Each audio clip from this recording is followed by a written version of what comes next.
meditation. I think these things are just going to be part of the mainstream. A lot of it is a generational thing. All the different brands and names, it all comes down to three basic types of meditation. You want to have a calm ocean. What disrupts a calm ocean? Waves. Stop the waves, you'll have a calm ocean. You want to have a calm mind. What disrupts a calm mind? Thoughts. Stop thoughts. So that's one, focused attention. Welcome back to another episode of the Alchemist Lounge. As always, I'm your host, Alex Atwood, and today we have a very special guest that's near and dear to my heart. We're sitting down with Bob Roth, who's been meditating every day for over 50 years. That in itself is an achievement, but he's also the CEO of the David Lynch Foundation. He's a meditation teacher who's guided thousands into transcendental meditation, including some celebrities that you may know. And we are so lucky to have you here, Bob, today to share in your calming voice a little bit about TM meditation and how it can have a profound impact on our lives. This episode is brought to you by Agency Y. If your business needs cold calling or marketing or any sort of extra leads, which we know all businesses do, get in touch right away with Agency Y. Go to Agency Y, that's with two Y's, .org, type in Alchemist Lounge or type in cold calling Alex to get 10% off today. Again, that's Agency Y with an extra Y, .org/cold calling and enter that to get 10% off today. And now, let's dive into the episode. In my life, I've sort of TM, I relate to it as almost like a practical alchemy, like setting up repeatable conditions that give me, soften me up a little bit, allow me to have more ease in my life. But for folks who know something about meditation, understand meditation, maybe sometimes conflate mindfulness and meditation, can you just tell my audience a little bit about the difference between meditation and transcendental meditation? Sure. I like to use an analogy of a cross-section of an ocean where you have choppy waves on the surface of the ocean, but there's a vertical dimension to the ocean, and the ocean is pretty darn silent at its depth. Great analogy for the mind. Surface of the mind is the thinking mind. Some people call it the monkey mind. I like to call it the gotta mind. I gotta do this and I gotta do that and I gotta call him and I gotta call her. Gotta make a list. Gotta find the list. Gotta slow. All the gottas. And so it's a natural human desire to say, I'd like to have some inner calm, some inner equanimity, some inner peace, some inner connectedness. And the operative word there is inner. And the question is there such a thing as an inner? And if so, how do we get there? Enter the field of meditation. And according to brain research, there's tons of different types of meditations out there. Mindfulness meditation, Vipassana meditation, Zen meditation, religious meditation, transcendental meditation. The list goes on. And the question is, are they the same? Are they different? And if so, how do they differ? And so along comes brain research to really clarify for us all that when we're doing that, not all meditations are the same. Mind if I do a little dip into science here, brain science? Oh, please do. Okay. Not all meditations are the same. And we know that because any experience that we have, discrete experience we have, let's say I'm listening to classical music, it has one effect on my brain. If I'm listening to heavy metal music, it has another effect on my brain. If I'm watching a rom-com, one effect on my brain. If I watch a David Lynch horror film, another effect on my brain. So they said, all right, let's get all these people meditating and let's see what's going on. And it turns out all the different brands and names, it all comes down to three basic types of meditation. And maybe your listeners will relate to one or several. First one is called focused attention. And that's a concentration form of meditation. That's where you're told, okay, you need to clear your mind of thoughts. You want to concentrate on one thought. You want to focus on your breath, focus on a sound, focus on a point in your body. The idea here is your mind is a monkey, and if you want a calm mind, you have to stop it. It's like saying, if you want to have a calm ocean, what disrupts a calm ocean? Waves. Stop the waves, you'll have a calm ocean. You want to have a calm mind, what disrupts a calm mind? Thoughts. Stop thoughts. So that's one, focused attention. And it has is this too much detail or is this No, okay? it's beautiful. This creates something called gamma brain waves. Gamma brain waves are 20 to 50 cycles per second, and that's when you're really working hard. When you're concentrating on homework, when you're focused on a conversation, when you're trying to solve a problem, it's tiring. Second approach to meditation is called open monitoring. And many mindfulness approaches to meditation are this. Open monitoring, thoughts are not necessarily the disruptor of calm, but the content of thoughts can disrupt your calm. So you could have a thought about some guy named Joe, and if you don't know anybody named Joe, but if 10 years ago Joe did you wrong, and you think about Joe, Right. So open monitoring teaches us just to that. Dispassionately observe our thoughts, our moods, our feelings. Just step back. Don't stress about it. We do that. It has this other type of brainwave pattern called theta brainwaves, 4 to 8 cycles per second, like a bit onset of dream. Those two, in that ocean analogy, they pertain to the waves, thoughts. How can I suppress thoughts, watch thoughts, change thoughts? That's this. The third is called self-transcending, and that's transcendental meditation. And self-transcending, which we're talking about here more, is that, although I'm happy to talk about any of them, self-transcending says, well, just like the ocean has the surface waves, but there's a vertical dimension, well, the mind has a surface thoughts, but we hypothesize that there's also a vertical dimension to the mind. And that deep inside every one of us right now is a level of the mind that's already calm and settled and peaceful and alert, and we've lost access to it. And transcendental meditation gives effortless access to that deep, deep, inner, quiet, settled, peaceful state. And when that happens, Alex, there's a whole constellation of changes, which we can talk about later, to mind, body, behavior, brain, that you don't see in any other type of meditation, towards a state of profound rest and great inner wakefulness. So, and I get, for me and the tons of people I've taught, people love transcendental meditation because it's effortless, it's easy, it's accessible to everyone. That's right. That's right. My personal experience with TM is that the practice itself is simple, but it requires rigor. And some find it not so easy to stay consistent and to stay committed to the practice. The practice itself is effortless, but the discipline to do it twice a day, that test takes a resolve. Yes, absolutely. And my question is, when you first started, 1969 is when you learned how to meditate. Who was Bob back in 1969 when you went to that first TM teacher? Who were you at that point? That's a great question. Just an 18-year-old dumb kid. I had, actually, when I was in high school, I had gotten very interested in politics, and during those days, everybody wanted to change the world. So that woke up in me, and Vietnam War was going on, all these things were happening. And I started working for Bobby Kennedy Sr. when he was running to get the Democratic nomination. And so I was really thought politics was a way to change the world. I wanted to make a more equitable world. And so I was not into radical politics, just that. And so when Bobby Kennedy was killed, very traumatic for me. And I decided I would go to law school and become a lawyer and then become a United States Senator so I could try and change the world like Bobby Kennedy did.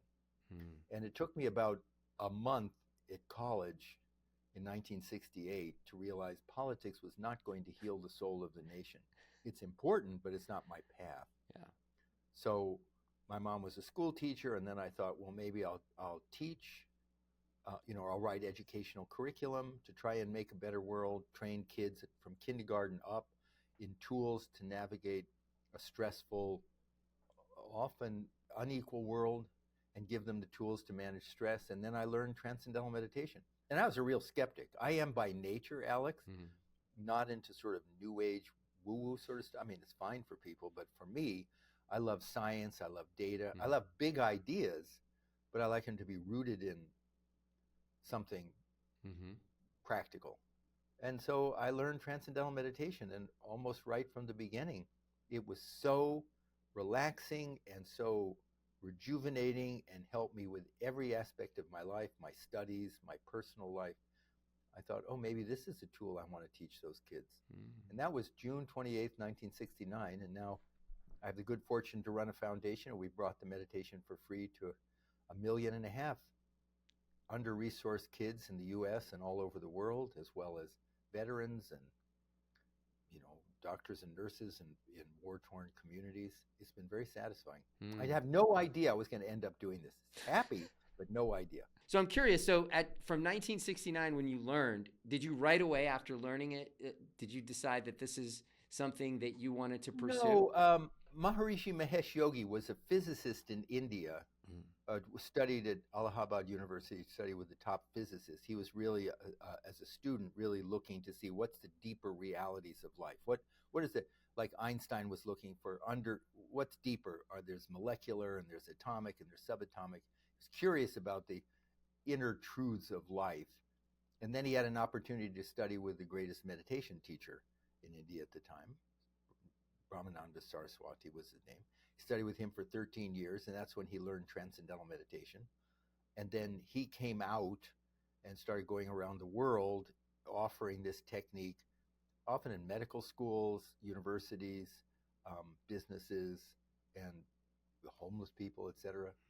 And he was giving a 1-month seminar, Humboldt State College in Northern California, in August 1970. So I went to that. And I was amazed at all the science. He had physicists there, and he had religious leaders, top artists, top everybody, top in their field. And I was fascinated by the science of meditation. And then next step, I became a teacher in 1972. And it just grew quite spontaneously. If you looked at the point where I started, yeah, I didn't know this was going to be my trajectory, but I love it. Yeah. My dad was a doctor. He wanted me to be a doctor, but I didn't want to. But he wanted to heal people. He healed people. My mom was a teacher, and I wanted to make scalable change through politics. And so it turns out something like meditation, Transcendental Meditation, is a healthcare intervention that you educate people about. And now we have a program called Meditate America, which is to bring Transcendental Meditation incorporated into the healthcare system, so hundreds of millions of Americans can have it just as part of their healthcare. Yeah, I'm so excited to talk about that too. One of the things I wanted to get to in this conversation is the group effects of TM are pretty profound. And when you say woo-woo, they may sound a little woo-woo. What I specifically mean is, and you'll have to kind of cite this a little bit cleaner than I am, but I understand that there was a group of meditators at one point that went to, I think, a war-torn place in the world. And the idea was that if enough people sort of get together and sit in that unified field, just sort of transcend, then there's an actual ripple effect that goes throughout the world and actually affects others. Now, upon hearing that could sound a little woo-woo. But can you tell me a little bit about... Yeah, the interesting thing is, I have nothing against, as I said, big ideas, out there ideas, as long as they're based in, there's a scientific explanation. Nobody has to say, oh, you have people meditating together, large numbers of people, and then it's going to influence surrounding population. Well, if you say, and then they say, now just believe me when I tell you that. But when they can talk about a science behind it, or they can show research published in top journals showing that there's this spillover effect of meditation, while science may not fully understand the whole thing, I'm intrigued by that. I mean, I love cutting edge stuff. I love making people a little uncomfortable. 40 years ago, if you would have said stress causes high blood pressure, people thought you're out of your mind. I mean, just that even. There was no link. So when it comes to the group practice, in ancient times, they talked about Transcendental Meditation is over 6,000 years old. And in ancient times, they talked about even then, when individuals meditate, it would give them the state of deep silence, deep quiet, which research has shown is true, and that deep quiet would reduce the buildup of stress and anxiety, which research has shown is true, and make a person healthier. The text also predicted that if you had a certain number of square, like 1% of a population in a city that were all meditating, or smaller, even square root of 1% all meditating together, that would have as you said, a rippling effect in society, that it would reduce the stress in society as a whole. So that's where the controversy comes in. That's where wait a minute. You're saying that you're meditating here and that's influencing people over there. Well, the idea in physics of wave functions, 200 years ago, I remember when I was a kid, there was a cartoon strip called Dick Tracy, and he had a two-way wristwatch radio that he wore, and he could talk on his wristwatch and see people. And it was just like, it was so ridiculous, but that was part of the whole thing. And I just talked to my brother using my cell phone, and he was on a cell phone in outer Mongolia, and we talked. Now, how does that happen? It's either woo-woo, which of course it's not, but it's because the whole world, the universe, is suffused with waves, and there's something called electromagnetic or radio waves, electromagnetic waves. And we're talking because we have learned to access that and harness that electromagnetic radiation, that waves. Well, the hypothesis is, as you said, that there is a field that underlies absolutely everything and everyone, that's at the basis of you and me and just everything. And Einstein was looking for it when he was searching for unified field of all the laws of nature. And throughout time, people have talked about there's a field that connects everyone together. And the hypothesis is twofold, that there's a field and that meditation accesses that. Like we have right now, we're using this link now. So we have the technology and we have the hypothesis about the field. So the technology in the case of meditation is the human nervous system can access that field deep within everyone and everything. And there's demonstrative effects. It's not just, yeah, I did it, but you could see that happening. And you can see it happening in real time. So it's a lot of talk to say there's been over 40 studies published in top sociological and scientific journals that shows that when people meditate in a group, or small numbers in a group, or large numbers in a whole community, that the societal indicators of stress diminish, reduce. And you can see that two ways. You can see that in reduced crime rates, and they used, and I don't want people saying, yeah, come on, Joe or Bob, you can fake, there's what they call their statistics and damn wide statistics for them. This is stuff that's been controlled and published, and you can go to a website that has it all there. But also you would see changes in the actual brain functioning of everybody in society towards a healthier, less stressed, less traumatized brain, even the people who are not meditating. So there's a lot of talk to say it's a very real phenomenon that has not been from mainstream medicine is accepting that individual benefits of TM work. Hasn't yet accepted that. But that's okay, because 40 years ago, mainstream medicine didn't accept that the individual benefits of TM were there. They just got to do more research. Yeah. But it's there. It reduced violence. It reduced war deaths. That was done in Middle East. Yeah. And there's been many studies since then. Yeah. Well, modern society is starting to come around, I think, a little bit, right? Like if 20 years ago you said that there would be actual congressional hearings around UFOs, I would have said, you're crazy. There's no way. And I think things have shifted so much just around unidentified phenomenon to where most people think there's something going on out there. We're not sure what it is. And if you think about things like remote viewing, I don't know if you're familiar with remote viewing. Sure. But I was so fascinated by that topic and read so much about it. And dipping into that unified field in meditation, I'd lie if I said I at some point I said, well, is there any way I can remote view? And then it's another thought, and I just sort of let that thought cycle out. You're a good meditator. You're a good meditator. Thank you. Well, I have a great teacher. But in that, the idea of remote viewing, the idea of, astronauts. William Shatner went recently up into orbit, came back down, and said that one of the things that he felt when he saw Earth from this other perspective is just how unified, just how it's one sort of source of life. It tears to your eyes. It's so beautiful. Yeah. My thing is, I don't like it when people use those for their personal growth or to sort of guruitize them. Oh, I'm this great, I'm this great master enlightened or something, and they're not. It's a fake. But I think human consciousness is going to be we talk about space as the last frontier. Mm-mm. Human consciousness, that's nothing. That's just truck driving, taking my baggage of stress. Now I'm gonna, my luggage arrived on Mars rather than in Los Angeles.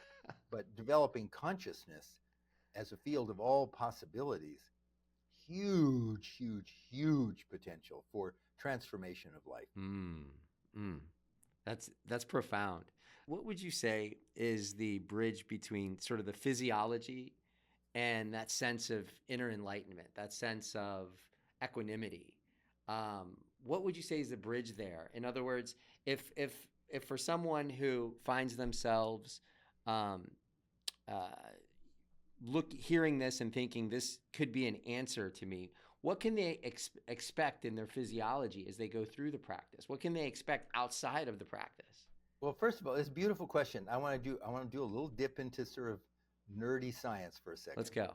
Because for a long time, there was no connection between if I'm anxious and then I have high blood pressure, or if I'm anxious, I get sick more often. Right. They just thought, no, it sounds duh now, but then. And so there's a field of study called psychology, neuro, brain, endocrine, which is your hormonal system, and the immune system. So psycho, neuro, endocrine, immunology. And what it says is there's no demarcation. There's no wall. There's a continuum. There's a continuum. And that continuum is I see something, I become that. I see something, I'm in combat, or I'm living in a home where there's violence, or my father was an alcoholic or something. That, I metabolize that. That just becomes me. There's no walls there. I could suppress it, but it's me. The trauma is there. What Transcendental Meditation does, in a way you could say it is just accessing a mechanism to take profound physiological rest at will. In many regards, deeper than the deepest part of deep sleep. That's really important, deeper than sleep. And in that settling down effortlessly and experiencing that inner quiet and that inner calm, and we're wide awake during that process, then there's a whole constellation of changes. The electrical activity in the brain becomes more coherent.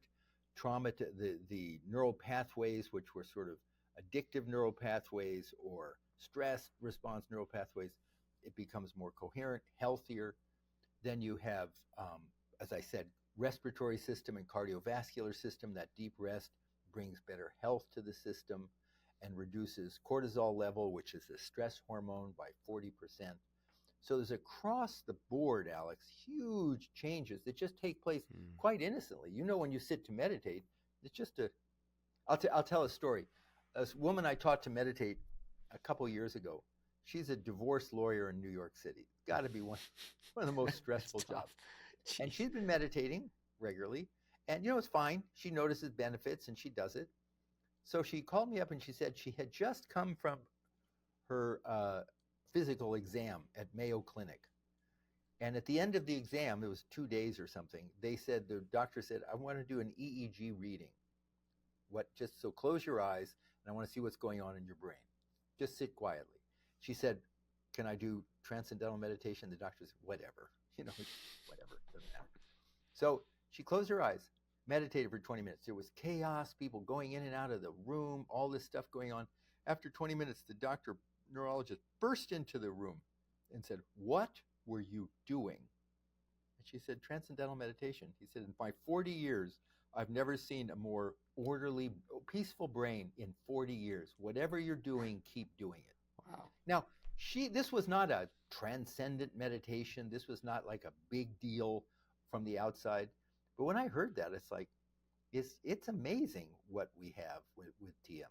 Yeah, amazing. Well, you know, what I hear in my coaching practice and when I talk to people about meditation is the most common thing is that I just have too many thoughts. Like I am just like I can't even imagine being able to sit for 5 minutes, much less 20 minutes. And I actually, you know, had the same sense of that even after learning TM. I thought, you know, the session wasn't any good. You know, I had nonstop. I mean, I thought about every single possible thing that I could possibly think of in that 20 minutes. There is no way that has any impact on me. And something that you said, which I found just so useful, and I may be getting this wrong, but I think it's a shallow dive, you still get Yeah. wet. Yeah, even in a shallow dive, we get wet. Right. So can you explain that a little bit for those that are, considering meditation, whether it's TM or something else? If you've ever scuba dived, yeah, like I scuba dived once, but even snorkel. Yeah. It could be stormy weather up here. Stormy. You think, what am I doing here? I'm out in the lake or the ocean or whatever, and it's just stormy. And you get 20 feet down. You'd never know. If it's quiet. It's quiet. You'd never know. So it doesn't take a deep dive to get access that quiet. And it's the same with the meditation. We just settle down. We just dip in. And how many thoughts we're having in meditation is irrelevant. If you go back to that cross section, Alex, the surface, choppy, tsunami-esque mind, that is, that's where the mind is really heated. And I think of it as you go to a park and you see some little kid acting out and you say, "Ooh, that kid is a hothead. That kid's boiling over with rage." But we also have the term cooler minds will prevail. Yeah. Cool, calm, and collected. That's here. Up here is that heated. Here is that cooler. It's there. It's like this is in the blazing hot, torturous sun, and this is a cool breeze, as if. And so all we're doing with TM is allowing our thinking mind. You're just setting up so your busy thinking mind. Instead of because there's a lot going on in your life. Just because you close your eyes doesn't mean that it's going to disappear. But instead of thinking those thoughts up here where it's so heated, you're having the thoughts here where it's just cooler, calmer. And so you could have lots of thoughts. Doesn't matter. The thoughts aren't the bad guy. There's no bad guy. It's accessing these deeper levels of you. And when that happens, because as I just said, your mind and body are one. When the temperature of your mind cools just a bit, your body gets this profound rest. And in that rest, the body can heal itself. And this isn't just talk. We work with veterans who have PTSD, and it's found to be the single most effective treatment for veterans with PTSD, better than the gold standard treatments that the VA uses. And we're working with the VA to get TM offered in their healthcare package program.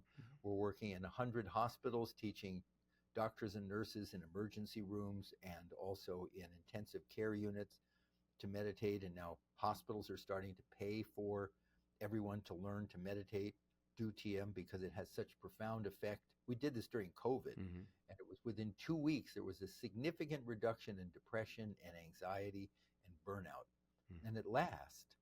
So when a person talks about using enlightenment or using their full creative potential, TM, we can talk about reducing stress, and that's fine, but those are just signs of this growing enlightenment, signs of this growing health.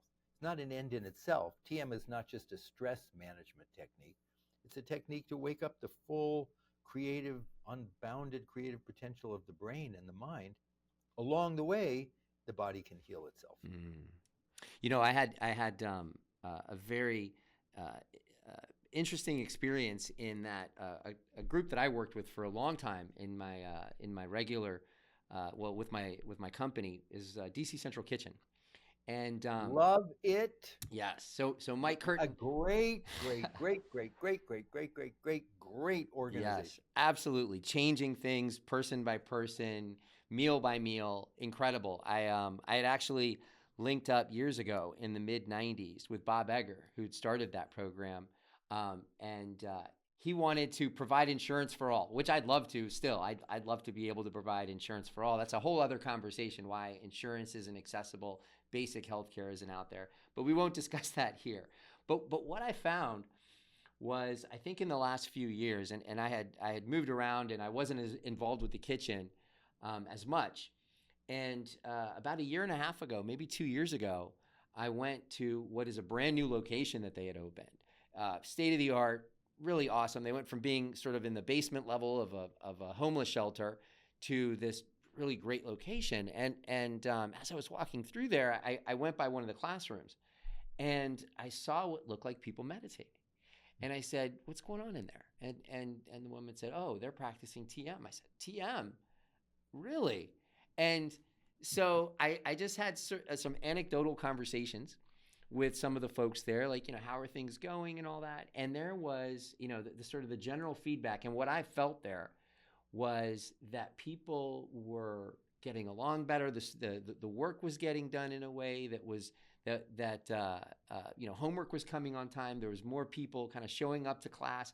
And so I ended up sitting in a couple of those meditation classes with those students and asking them about it. And like anything else, it's offered to all the students that are there, and not all of them take it. But the ones that do, and I remember one lady saying, I wish I could remember her name, but she said, TM is like brushing your teeth. Like I brush my teeth in the morning, I come and I meditate. That's that. And it was just so great. So I guess my question here is, organizations like the DC Central Kitchen, or maybe not even a nonprofit organization, how can they potentially implement TM into their organization, and what can they expect? DC Central Kitchen is a perfect example. Yeah. So I run the David Lynch Foundation. He was a great filmmaker. Yeah, of course. And we raise money and we provide scholarships for people in need to meditate. And DC Central Kitchen, when we first were invited there, I think we taught 20 or 30 or 40 or 50 people to meditate. That's what we do. And they were so excited about the results. They wanted more to learn, but we didn't have the money because we have to pay the teachers to do it because it's their job. And so they went back to their donors, and they've raised a couple $100,000. And now TM is just part of the offering at DC Central Kitchen. And the changes are significant. It's just so inspiring. So if a person runs a company, or if they're interested themselves in learning, or if they're interested for their company or organization, they can just email me. I'll give you my email address, personal email address. It's bob@davidlynchfoundation.org. bob@davidlynchfoundation.org. I'll put you in touch with someone who can help you out. Because that's how it happens, word of mouth. Excellent. Speaking of David Lynch, how did you end up with the David Lynch Foundation? I missed that in your origin story there. How did David Lynch factor in, and how did you end up actually running the foundation? I became a teacher in 1972, and I was teaching in California at Fremont, California, at General Motors, and I taught at San Quentin Prison, and I taught in businesses and just taught tons of individuals. But I always wanted to bring it to people who were in need. And when you learn TM, it takes about an hour a day over 4 consecutive days, but then there's a whole follow-up program. And so your teachers are engaged in following up to be sure over a whole lifetime. If you have questions or you want to get refreshed, just like what you did. And but I always wanted to bring it to, first of all, inner city school kids or under-resourced schools, but then my dad was a veteran who had some serious war injuries, and I saw it. He volunteered at San Quentin Prison, as a doctor, so I saw that. So I thought, why isn't there a foundation that would raise money and give it to us to start bringing this to people in need? And I kept talking about it. One time, one of my friends said, just shut up, start it yourself. Now, I didn't know anything about how to do that, but I had come across paths with David And I knew that he was a super strong meditator. He did TM since 1973 and never missed a meditation till the day he died, twice a day, every day. Even when he was on shoots, when people were having lunch, he would go and meditate. And I called him up one time and I said, I'd really like to start a foundation to bring TM to people in need. He said, great. And I said, I'd like to call it the David Lynch Foundation, because I knew if you have someone who's well known, you can get more attention. And he said, fine. I don't think he thought anything was going to come of it, Alex. And then I said, can I write a press release and send that out? And he said, yeah, why not? Again. And then I sent it out. It was a good press release. And like within 4 or 5 days, it was in 1,500 newspapers. Wow. David Lynch starting a meditation. You know, Mr. Drama, Mr. Horror does Mr. Bliss sort of thing. And he called me up with his lawyer. And he said, Bob, I just saw that I'm starting a foundation. And it's in like papers all over the world. And I said, David, you did give me permission. And he said, yeah, I know. And then I said, and then he said, well, I just have one question. What's a 501c3? 501c3 is the name of a nonprofit organization. Right. And I said, I don't know. So here we have 20 years ago, two people who had the good intention. We want to bring the meditation for free to people in need. And then we like to say nature supported, the universe somehow. And now it's 20 years in. And we've 1.5 million kids and adults. But it just started from the right sentiment. It was a pure sentiment. There was no, David, no, did it for fame or for glory or money. It was just help people. And so that's how it happened. Yeah. And nature support. That's so real when you start to connect more with this unified field that connects us all. In a way, nature starts to support you. And this may sound a little wild, but I find more open parking spots in the city. For whatever reason. It's so interesting. There are days you wake up and you didn't sleep well for a few days and everything goes wrong. You missed the parking spot. The call didn't come through. Just nothing. It's just you're off. You feel like you're just off. And then there's days when it just clicks. It's like you got the green light, got the parking place, and it's so. Athletes call it the flow state or zone, where you just sort of somehow you're not swimming upstream, and you're just in it, and you just top athletes talk about it, and musicians and artists, where you're just in this, just act aligned, and things happen. Things happen. Yeah. They say the right thought at the right time. And someone said, well, what are you talking about? I said, well, you want another example of nature support? You have an apple seed, and you plant the apple seed at the right season, in the right place, and water it, you're going to get an apple tree. If you don't plant it at the right place at the right time and don't water, you're not going to get an apple tree. So it's nothing more mystical than that. It's just, is this thought, is this idea, is what I'm doing at the right place and at the right time? And then it's not all the time that way, but it's more of a flow. So you're right. You're right. I don't know there's any research on it, but people sure talk about it. Yeah. And really skeptical people say, can't argue about it. It sure happens, and it sure is nice. It sure is nice. Absolutely. You know, it's the 60s brought us, aside from an openness to meditation and great music, was the idea. Great music. Which, by the way, the Beatles were some of the folks that brought Maharishi into the public eye when they went to India, to his ashram, to study with him. And I think the White Album was actually written in India, or at least songs for that album were written in India. So, I mean, it goes to show the creativity just is more and more saturated when you have because David knew all these people, yeah, and he wasn't a TM teacher. He would have me. So I taught Paul's kids and grandkids to meditate, and Ringo's, and they tell the most beautiful stories of meeting Maharishi back in 1967 and 68. And they did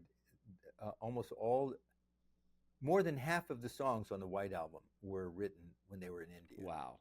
And they kept going to Marshy. You know, in the middle of meditation, I have this great song that comes to mind. Can I come out of meditation and write it down?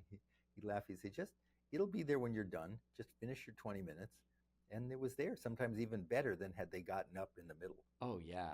You know, it's funny you say that because a lot of the times in my meditation, there might be a circumstance or a situation or something challenging or just something I happen to be working on. And in an odd way, I see that circumstance as like a three-dimensional, almost like a cube, where I can see it from all these sort of different angles that weren't available to me before. And Beautiful. and so it's really something that gives you so much perspective that you can't necessarily find without being able to go there. One thing that this sort of No, it's beautiful. It's beautiful. That's a beautiful thing. yeah, one thing that this sort of all lives in is what they call human optimization. Biohacking now is a term, maybe the last 5-10 years. There's all sorts of different podcasts and shows and books written about how to best, optimize yourself, how to be the best version of yourself. And a lot of what's happened maybe in the last 5 years involves another thing that came out of the 60s, which is psychedelics. And how psychedelics and plant medicine and all these other sort of modalities lead to a lot of what we're talking about. What I've found is that they're very different. But my question is, can someone who's a meditator or maybe someone who's interested in all these different modalities, can that also be in the same world? Like, in other words, can someone take part in other modalities like psychedelics while at the same time meditating consistently? What's your experience been? So I actually went on an ayahuasca journey in 2018, and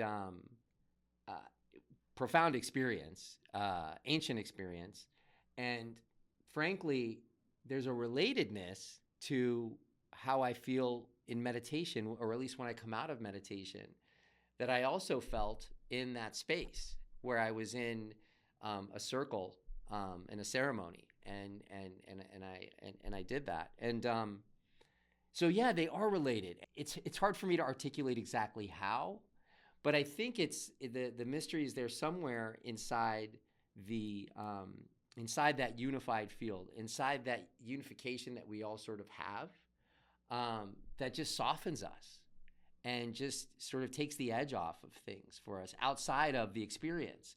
So the ayahuasca experience is very challenging. I mean, to say the least. I mean, it does a number on you.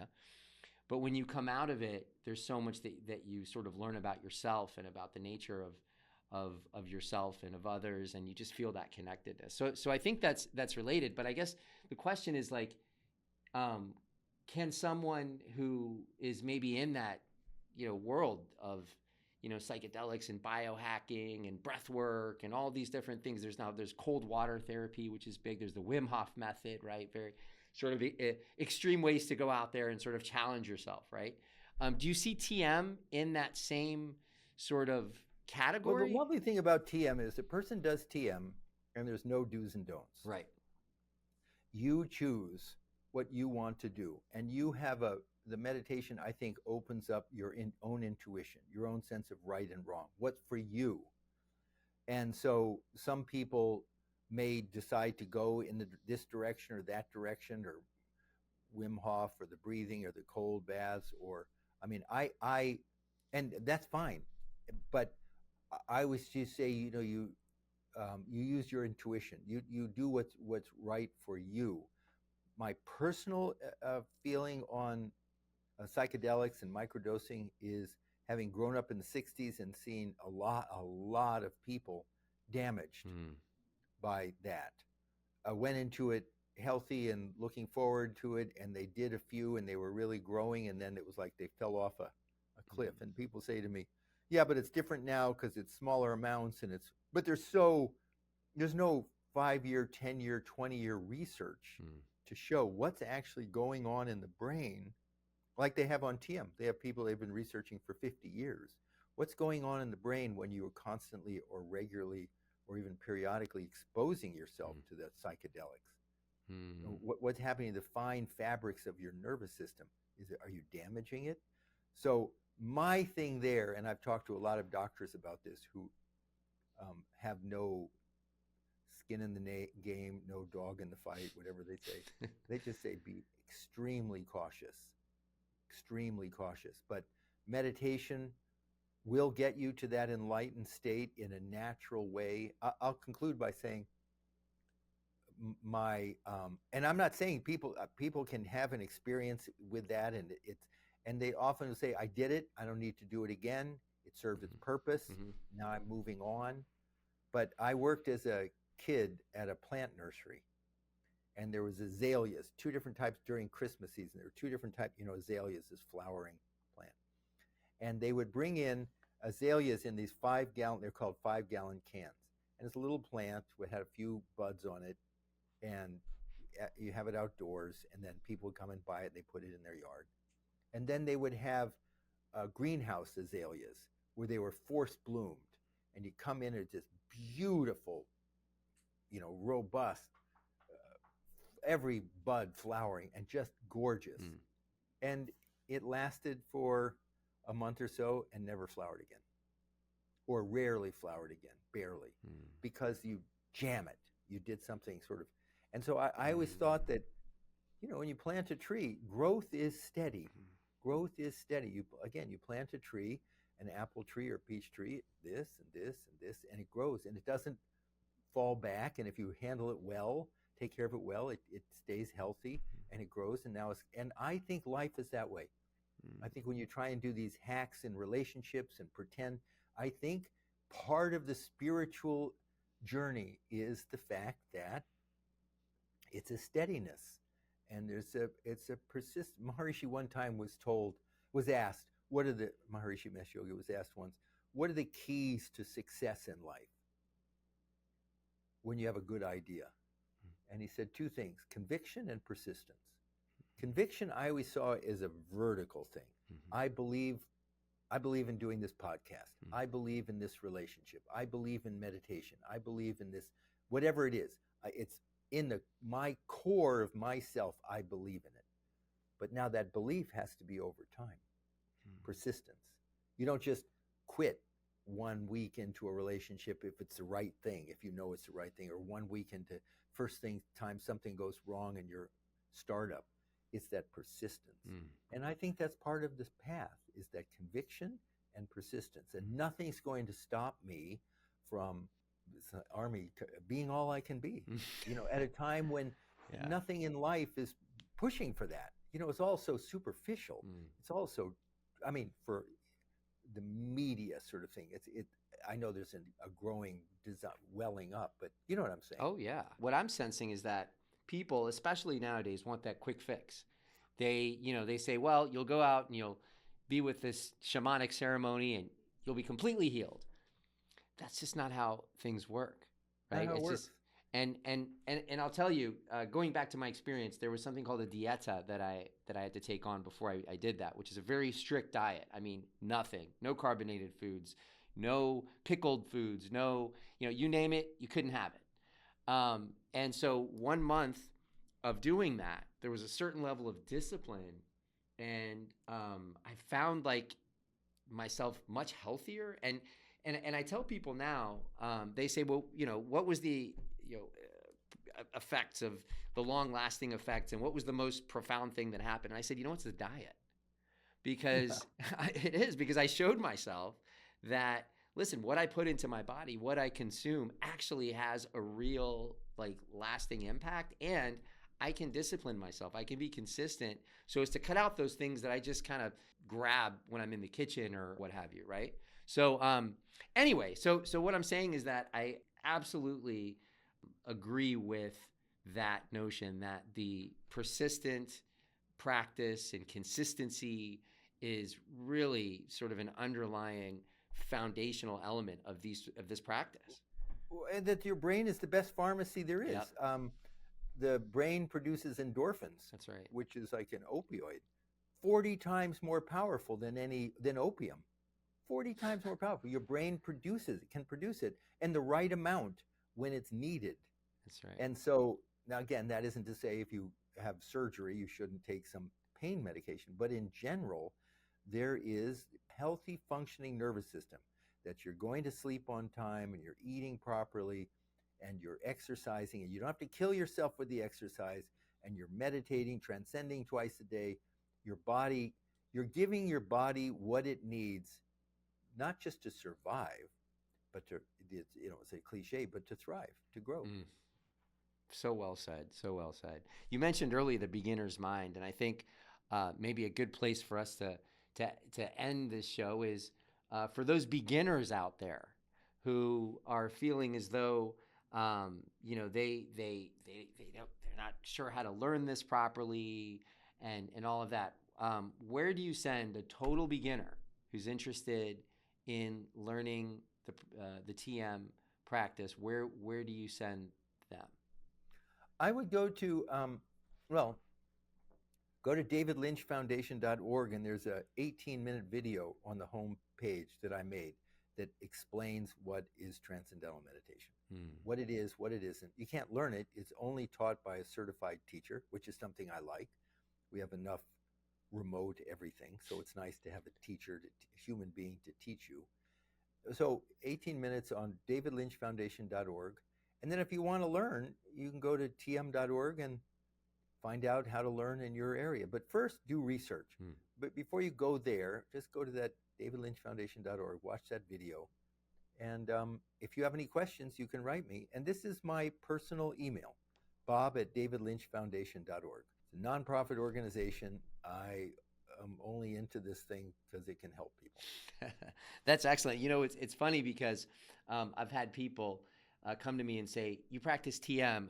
Where is there a YouTube video somewhere where I can learn TM? And I said, look, there's a certain intentionality to how this is taught that's been handed down many, many, many years. And that is just so key to what this is. Like, you know, how you relate to this is very, very important. And no, you just can't go to YouTube and find it. It's that ability to turn within, to transcend, to dive within. Yeah. It's effortless, but it requires, you're right there with the teacher. It's not like you're looking at a book, or you're looking at a page online, or some audio recording or something that says, now the next thing you do. The teacher's right there to say, no, do this, do that. Oh, you have a question? Respond to it.